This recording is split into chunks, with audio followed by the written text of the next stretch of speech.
Assalamualaikum warahmatullahi wabarakatuh. Hai teman-teman, selamat datang di diskusi kita hari ini. Kami berdua akan menjelaskan materi mengenai masalah-masalah belajar dan pembelajaran anak usia dini dalam mata kuliah pendidikan psikologi anak usia dini. Sini saya Alia Harisoh dengan NIM 22070055 dan teman saya Nahala Hafasa dengan NIM 220700060. Nah, jadi di sini kami akan membahas topik yang sangat penting dalam psikologi pendidikan anak, yaitu tentang masalah-masalah dalam belajar dan pembelajaran. Oke. Betul sekali Nahla, topik ini penting karena masalah belajar sering dialami oleh banyak siswa baik di sekolah formal maupun non formal.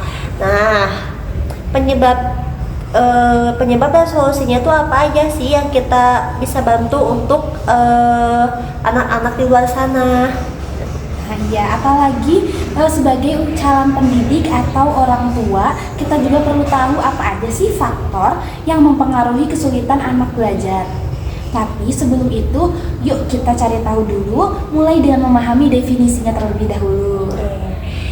Di sini saya akan menjelaskan menurut para ahli. Salah satunya menurut Slameto 2010, masalah belajar adalah segala sesuatu hambatan yang dialami siswa dalam pencapaian tujuan belajar. Hambatan ini bisa berasal dari faktor internal seperti kesehatan fisik, motivasi, dan kemampuan kognitif. Ada juga dari faktor eksternal seperti lingkungan belajar, metode pengajaran, dan dukungan dari keluarga juga. Menarik sekali ya, Alia. Misalnya anak yang sering sakit mungkin akan kesulitan menangkap pelajaran karena dia sering absen. Ya, betul. Nah, di sisi lain juga ada anak yang kurang motivasi dari orang tuanya di rumah. Nah, itu bisa jadi kehilangan semangat untuk belajar. Oleh karena itu, memahami sumber masalah ini sangat penting agar kita bisa memahami solusi yang tepat. Ya. Selanjutnya kita akan lebih menjelaskan secara rinci bagaimana menyelesaikan masalah-masalah dari belajar dan pembelajaran tersebut. Oke. Menurut Nahla, apa sih salah satu masalah belajar yang sering terjadi pada anak-anak itu? Oh, untuk yang sering terjadi, yang pertama tentu saja kurangnya konsentrasi, ya, kesulitan konsentrasi. Salah satunya itu menurut para ahli dari Sunrock 2007, konsentrasi adalah kemampuan untuk memfokuskan perhatian pada satu tugas tanpa terganggu oleh hal lain. Nah, anak-anak yang memiliki kesulitan ini seringkali terlihat mudah teralihkan oleh suara, gerakan, atau bahkan pikirannya sendiri. Oke, apakah bisa diberikan contoh agar teman-teman lebih mengerti? Tentu, misalnya seorang anak yang sedang belajar di rumah tapi suara televisi di ruang tamunya sangat keras, atau di sekitarnya ada adiknya yang sedang bermain. Nah, tentu saja lingkungan seperti ini sangat mengganggu untuk memfokuskan anak, ya. Oh iya. Lalu apa solusi dari Nahla untuk masalah-masalah tersebut? Untuk solusinya, orang tua perlu menyediakan ruang belajar yang tenang dan bebas dari gangguan. Selain itu, guru di sekolah juga atau orang tua bisa menggunakan metode Pomodoro. Apa sih metode Pomodoro itu? Yaitu belajar selama 25 menit lalu istirahat selama 5 menit. Nah, teknik ini bisa membantu agar menjaga konsentrasi anak. Ya. Oke, selanjutnya tadi kan Nahla bilang ada salah satu masalah lain, yaitu kesulitan dalam memahami materi. Bisa dijelaskan lebih lanjut dari masalah tersebut? Baik, kesulitan memahami materi biasanya terjadi ketika pelajaran tidak sesuai dengan kemampuan kognitif anak atau cara penyampaian pembelajarannya kurang menarik. Nah, menurut teori dari Jignes 1985, proses belajar membutuhkan tahapan yang jelas. Jika materi disampaikan terlalu kompleks tanpa tahapan yang tepat, anak akan merasa bingung. Oke. Contohnya apa yang ada di masalah tersebut?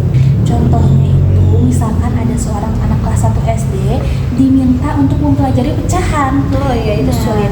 Iya, tetapi mereka belum pernah memahami konsep dasar angka. Oh iya. Akibatnya anak merasa pelajaran terlalu sulit dan akhirnya mereka kehilangan minat untuk belajar. Apalagi kan matematika itu sulit ya kalau di kalangan anak-anak itu. Iya. Solusinya itu bagaimana sih Kak untuk memecahkan masalah tersebut? Oke, solusinya begini, guru perlu menyederhanakan materi dan menggunakan metode yang kreatif. Nah, seperti permainan atau visualisasi. Selain itu, guru juga bisa menerapkan prinsip scaffolding dari Vygotsky 1978, yaitu memberikan bantuan bertahap hingga anak mampu menyelesaikan tugasnya secara mandiri. Oke. Selanjutnya mengenai masalah emosional. Menurut Tenaka itu masalah emosional anak itu seperti apa sih?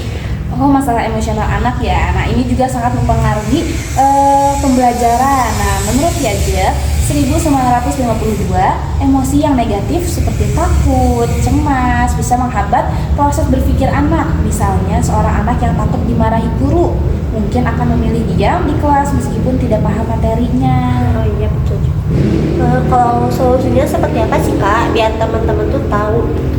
Untuk solusinya, guru harus menciptakan suasana belajar yang nyaman, mendukung. Nah, salah satunya ini menggunakan pendekatan yang positif.